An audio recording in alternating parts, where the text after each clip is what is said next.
les amis, bienvenue sur ma chaîne Poppy Geeky Girly. Aujourd'hui je vais vous présenter la dernière voiture culte de chez Playmobil, la K2000. K2000 avec des personnages, je sais déjà qu'il y a du light-up, hein, donc on verra ça dans la vidéo plus tard, hein, par rapport à la présentation. En tout cas, j'ai hâte de la découvrir en même temps que vous, puisque je ne l'ai pas encore déboxée, je n'ai rien vérifié. On va vraiment voir pas à pas tout ce qu'il y a dans cette boîte. Bien garnie apparemment, il y a 53 pièces. J'ai vu vite fait hein, sur la boîte ce qu'il y avait à l'intérieur. Donc je peux dire que par rapport à d'autres véhicules vendus par Playmobil, on a quand même pas mal de petites choses intéressantes. Donc on va déjà faire un petit tour de la boîte. Donc en avant, on voit donc la K2000 donc Playmobil, avec le personnage, le conducteur Michael. Voilà, donc ça c'est son propriétaire, hein, donc joué dans la série par David Hasselhoff. Donc on verra si le Playmobil ressemble un petit peu au personnage. Bon, je ne pense pas, hein, mais bon, on va quand même voir ça tout à l'heure. Donc on a 3 personnages en tout, hein, mais on verra tout à l'heure effectivement tout ce qu'il y a dans la boîte. Donc déjà par rapport donc à la boîte, c'est une boîte standard, hein, classique. En avant on voit donc la voiture, on sait d'avance qu'il y aura de la lumière. J'espère que ça va faire avancer, reculer, hein, comme ça le fait dans la vraie voiture. On aura tous rêvé d'avoir une voiture qui parle. Donc est-ce qu'il y aura du son? Je ne sais pas, j'ai un doute. Il y a une phrase qui est notée ici, mais est-ce que c'est juste pour la pub? À vérifier. Donc on verra tout ça tout à l'heure, effectivement, tout ce qui fonctionne dans ce véhicule. Petit tour donc de la boîte. De côté, donc on voit bon, rien de spécial. Les deux côtés sont assez simples. Ici on voit les personnages qu'on va avoir à l'intérieur du pack. Et à l'arrière, on voit ce qui va fonctionner au niveau du véhicule. Donc d'après ce que je peux voir, c'est un peu le même système que sur la voiture de James Bond. On peut tourner la plaque d'immatriculation. Il y a des lumières apparemment, certainement le coffre, oui des lumières avant qui sortent, donc à voir si c'est un mécanisme de poussoir, s'il y a un petit peu du jeu, mais tout ça, ça va être un petit peu la surprise. Donc bon bah, on va aller passer au déballage, hein, c'est le plus important, pour voir ce qu'il y a à l'intérieur. Donc c'est parti pour le contenu.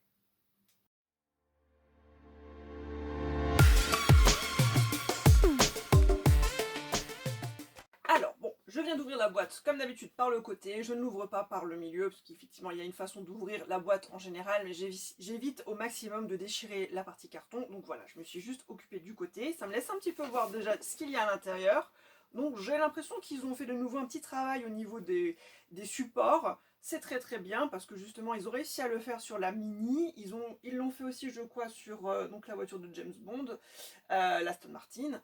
Donc là, je pense qu'on va avoir aussi justement un petit peu de décoration sur les cartons de présentation. Donc, on va commencer par le carton, je pense, où il y aura tout ce qui est accessoires et personnages. Donc, je le découvre en même temps que vous. Hein. Je vais faire attention aussi de ne pas faire de la casse.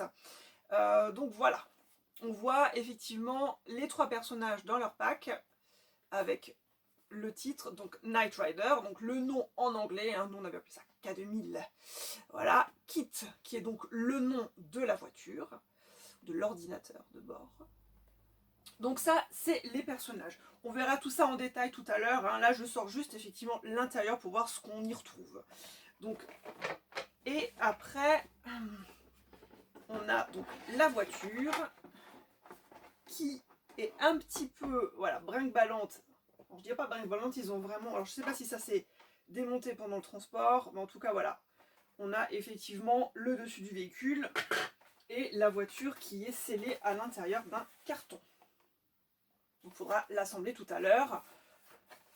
Donc on voit qu'ils ont fait une représentation des feux avant et des feux arrière. Donc c'est sympa, je trouve ça assez sympa au niveau du packaging, sinon le reste est assez classique, hein, c'est tout noir. Donc pareil, on verra le véhicule monter tout à l'heure.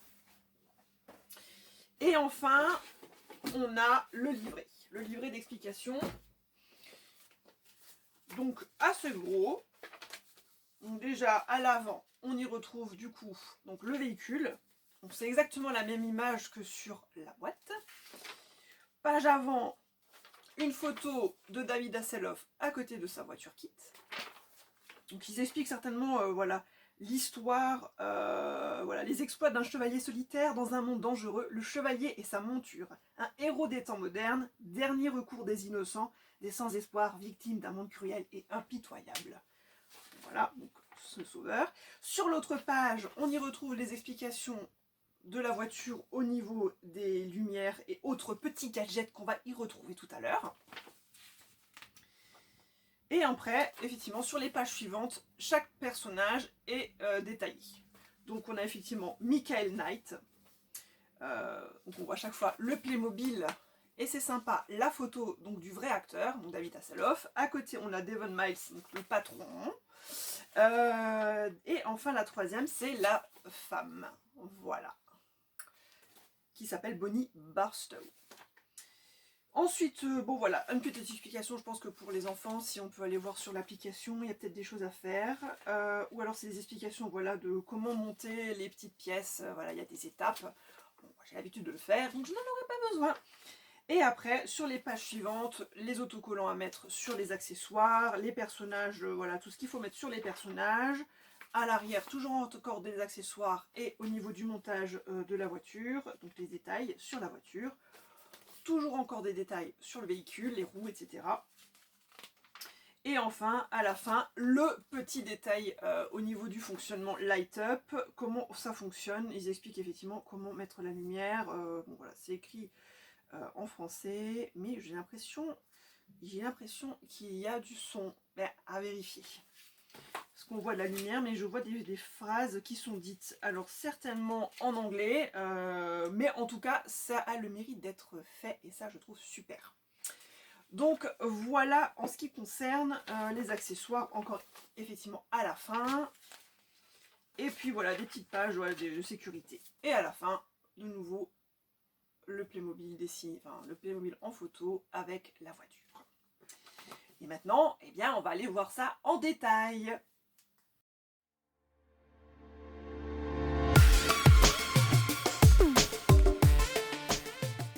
Alors voilà, j'ai fini après plus d'une demi-heure de préparation, parce que la voiture a mis un certain temps, hein, j'avoue, mais ça sera pour tout à l'heure.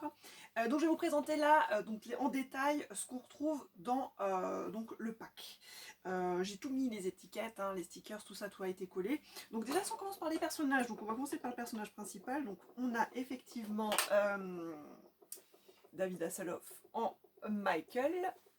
Donc assez bien modélisé, hein. On a bien sa petite coupe de cheveux frisée. Donc voilà, donc ça c'est Michael. En accessoire, on a une montre à lui rajouter. Ensuite, on a le patron.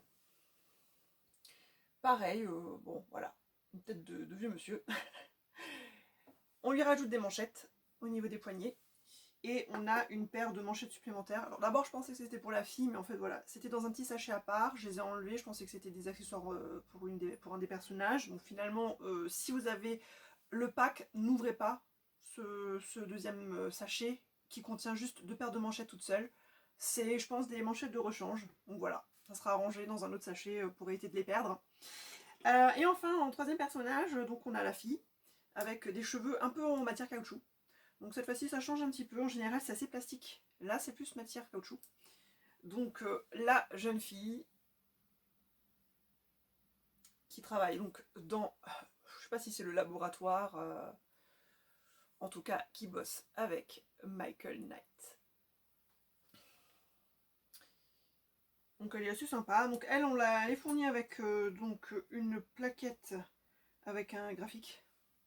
Voilà, c'est un accessoire supplémentaire. Et après, on retrouve donc une boîte à outils et différents accessoires pour le véhicule.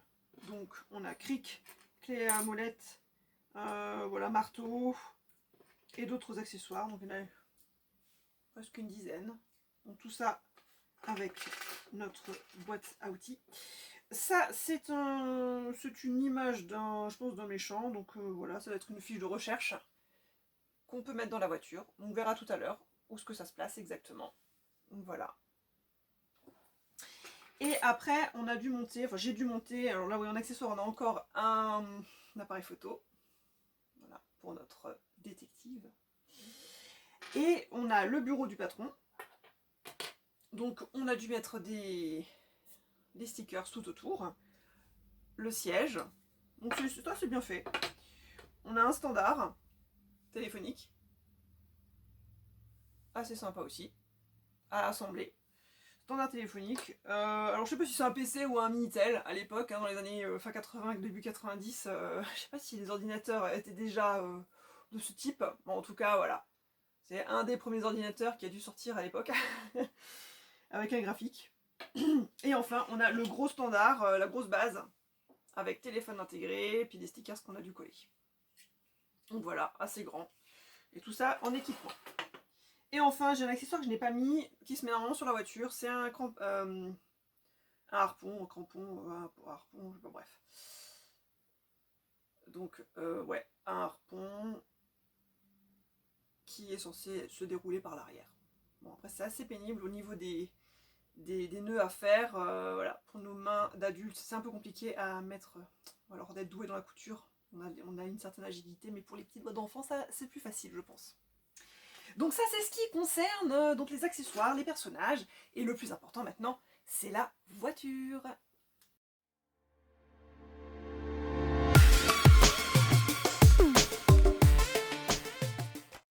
Alors, la voiture, juste magnifique. Vraiment très très bien modélisée.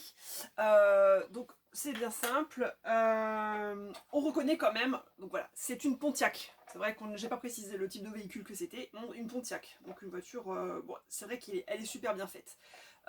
Au niveau donc tant de la couleur, les lumières, on reconnaît quand même assez facilement cette voiture américaine. Donc, au niveau du montage, c'est pas compliqué, hein. J'ai dû mettre les 4 roues. Les petits stickers, encore une fois, moi j'utilise une petite pince à épiler parce que voilà, pour des gros doigts, c'est plus compliqué de les placer correctement. Et puis, comme j'aime bien que les choses soient propres, voilà, tant au niveau des stickers qu'on met sur la plaque d'immatriculation, c'est vachement précis, donc il vaut mieux pas se louper. On peut effectivement des fois essayer de retirer l'étiquette et de la recoller. Mais bon, si on arrive à faire bien du premier coup, c'est mieux. Donc, au niveau du véhicule, on a un toit qui s'enlève. Donc là, c'était assez facile à mettre, mais à enlever un peu plus compliqué. Donc c'est pour placer effectivement le personnage. Donc voilà, à l'intérieur du véhicule, on retrouve un volant, on retrouve le tableau de bord. Donc tout était déjà en place, hein. Il n'y avait rien à clipser au niveau de la voiture. Je sais qu'il faut placer, alors j'ai pas pris maintenant le petit machin, mais effectivement il y avait donc l'affiche du méchant, l'espèce de papier plastique à mettre, à insérer à l'intérieur. Il y a une petite fente de côté, donc c'est juste pour la doc.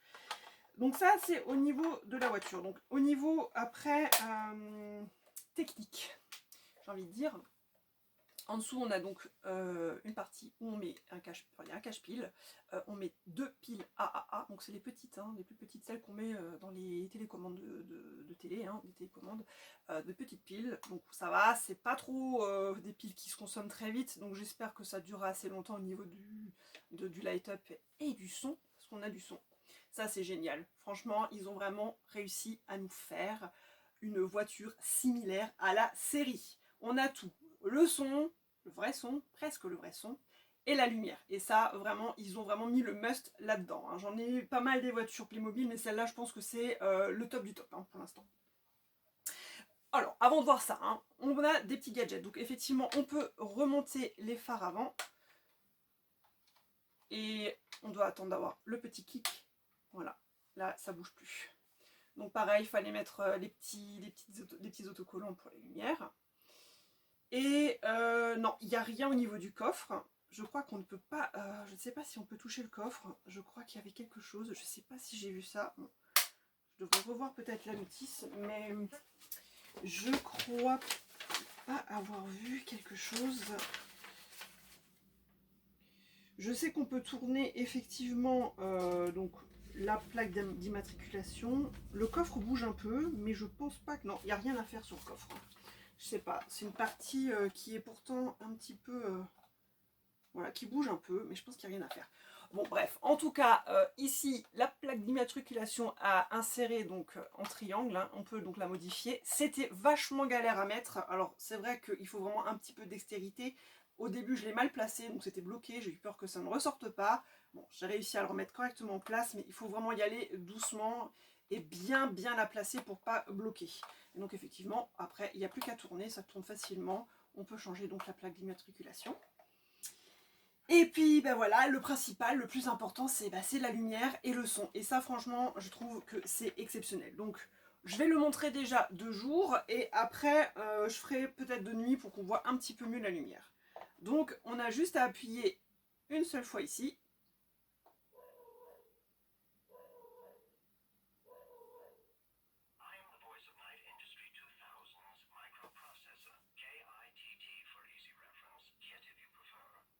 Donc à l'allumage, le son, la lumière qui continue donc à osciller de droite à gauche et donc l'ordinateur de bord, donc kit qui se présente. Et après, il n'y a plus qu'à appuyer plusieurs fois sur le capot, donc sur la partie remontée du capot, et on a donc plusieurs sons différents. Donc c'est une boucle, hein, voilà, mais ça change à chaque fois. Et pour éteindre, il faut rester quelques secondes appuyé dessus pour que tout se coupe. Sinon, effectivement, elle reste en mode lumière oscillante. Donc on va écouter la suite.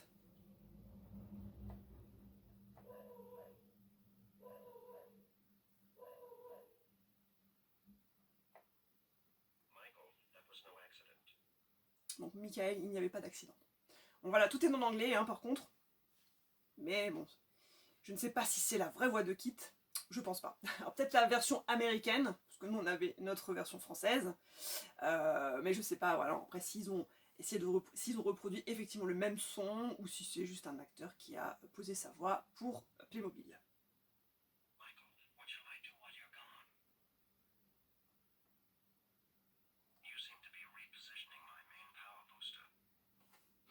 Donc j'ai pas fait attention, mais effectivement à l'intérieur on a le tableau de bord qui s'illumine.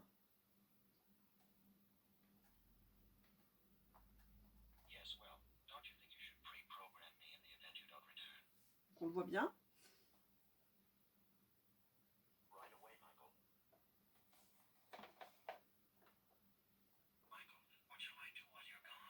Alors effectivement, au début, ça semble se suivre une phrase après l'autre, mais des fois j'ai l'impression que c'est aléatoire. Il peut y avoir 2 fois d'affilée la même phrase. Bon voilà, après ça a été programmé comme ça. L'important c'est d'appuyer, et puis c'est surprise. Hein. Du coup, quand on joue, c'est surprise. Je pense qu'il doit y avoir 4-5 phrases différentes, c'est tout, il n'y a pas plus. Hein.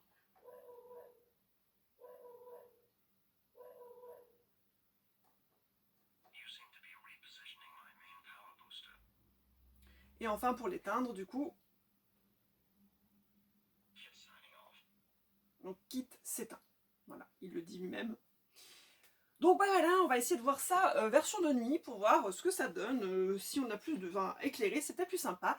Et on finira du coup avec la petite conclusion et tout à la fin, un gros visuel sur la voiture avec les light-up en grosses images. Ça sera déjà plus visible que comme ça. Alors bon, on n'est pas dans la nuit noire, mais bon, ça permettra juste au moins de voir un petit peu au niveau de la lumière ce que ça donne. Je vais regarder, donc on va la rallumer. Je pense qu'il faut l'avoir peut-être posée quand même. Je pense pas que les piles soient déjà usées. Comme par hasard, quand je veux l'essayer, ça ne marche pas. Voilà.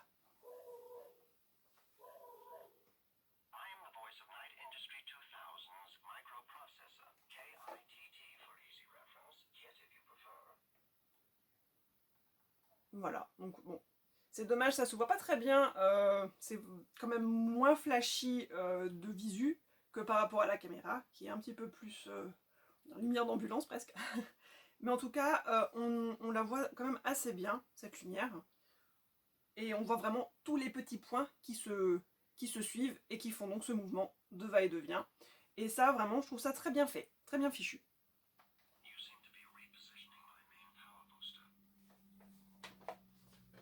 Bah, passons à la conclusion.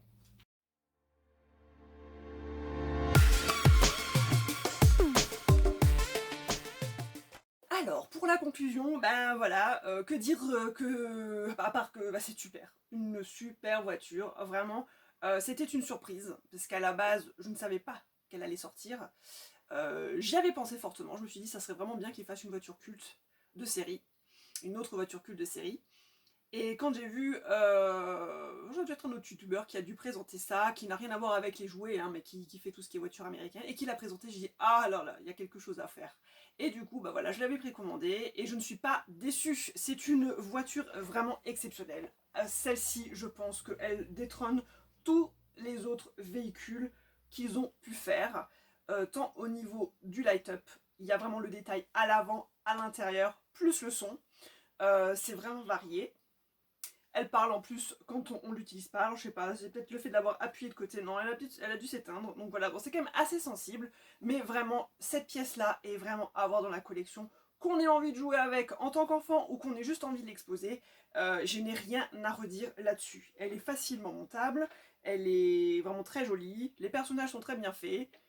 Pas de critique là-dessus. Le packaging est quand même bien fait aussi. L'intérieur, au niveau des présentations des éléments, est bien fichu. Donc voilà, j'ai envie de dire, continuez comme ça Playmobil sur cette lancée-là, faites-nous exactement la même chose. Qu'est-ce qu'on pourrait souhaiter comme Playmobil culte par rapport aux véhicules? Ils ont déjà fait quand même pas mal de choses au niveau des véhicules de série. J'ai envie de dire, là comme ça sur le coup, j'ai presque pas d'idée. Ils ont fait la DeLorean, voilà, de Retour à le futur. C'est culte, ça fait partie de mes films préférés. Ils ont fait l'Agence au risque, culte évidemment. Ghostbusters, ça pareil, Ghostbusters. C'est quand même la troisième voiture, troisième voiture, c'est partie des 3 voitures que j'avais déjà. Maintenant c'est la quatrième au niveau des séries. Et puis on a Scooby-Doo. Donc voilà, si jamais vous avez des idées de Playmobil que vous voudriez bien avoir dans votre collection, que vous aimeriez bien que Playmobil fasse, bah, mettez-les en commentaire, hein. On aura peut-être des idées à soumettre, pourquoi pas, en tant que fan de série. En tout cas voilà, j'ai envie de dire bravo, bravo Playmobil, là vous nous avez sorti une super voiture, pas tellement chère que ça, à la base effectivement sur le site elle est affichée à 81,99 €, elle était en précommande au même prix sur Amazon, bon, effectivement je l'ai acheté sur Amazon puisque j'ai le port gratuit, et elle est passée sur Amazon quelques jours avant la réception à 67 €, non 68. Et je ne sais pas qu'est-ce qui s'est passé, j'ai reçu ma voiture, je suis allée voir le site pour voir à combien elle était passée. Playmobil l'a toujours encore à 81,99 et sur Amazon elle est passée à presque 88 €. Donc j'ai envie de dire, bah là, vaut mieux l'acheter sur Playmobil ou suivre effectivement la tendance. Peut-être qu'elle va rebaisser sur Amazon ou sur un autre site. Bon, voilà, moi j'ai que ces 2 références hein, au niveau des achats. Mais en tout cas, voilà, j'ai envie de dire, là, peut-être maintenant à 87 €, ne l'achetez pas, elle va forcément rebaisser, mais il faut l'avoir dans sa collection, vraiment. Donc voilà, je vous dis à très très bientôt, je vous remercie d'avoir regardé cette chaîne, et je vous fais un petit visuel de la voiture tournant donc sur elle-même. À très bientôt!